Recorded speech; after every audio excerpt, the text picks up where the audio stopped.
People said Daniel Corbin had it all. Fame, fortune, and the perfect life. But none of that mattered when everything began to unravel on the night of his own engagement party, in front of 50 stunned guests. The ballroom glimmered with golden lights. Soft violin music played in the background, and his fiancée, Lavra, smiled like she owned the world. But then his 2-year-old son Leo shattered that illusion. A small whimper quickly escalated into a loud, heart-wrenching cry that filled the room.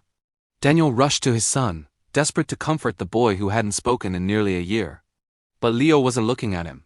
His eyes were locked on a woman standing by the service doors, wearing a simple uniform and holding a trash bin. Sophie Miller. A quiet housekeeper no one paid much attention to. Before Daniel could react, Leo broke free from his arms, running across the marble floor, and threw himself at Sophie, clinging to her as if he'd found the one person who could heal him. Then came the word that stopped everyone cold. "Mama." Gasps rippled through the crowd. Laura's face turned pale. Daniel froze, unable to comprehend what was happening. Leo hadn't spoken in months. His mother had passed away, and yet here he was, clutching a stranger, as though he had found the one person he'd been searching for. Sophie, clearly startled, looked at Daniel, her face full of confusion and fear.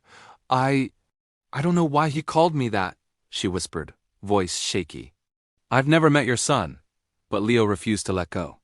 His small fists held onto her, like he was afraid if he let go, everything would fall apart again. Daniel's heart clenched. His son hadn't let anyone hold him, not even him since the night they lost his mother.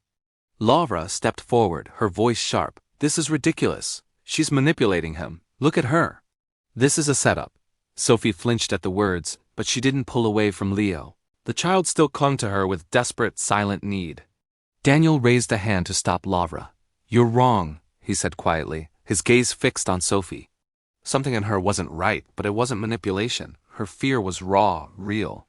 Kneeling down to Leo's level, Daniel asked softly, "Why her, buddy? Why now?" The little boy looked up at him, tears streaking his cheeks, his lip trembling, and in a tiny, broken voice, he said the word that would haunt Daniel. "Safe." In that moment, Daniel understood. Sophie wasn't a threat. She was the missing piece to a puzzle he hadn't even known existed. But what was her connection to his son? And why did Leo trust her so completely? As the room buzzed with whispers, Daniel took a step closer to Sophie, gently placing a hand on her shoulder. "You're not alone anymore," he said softly.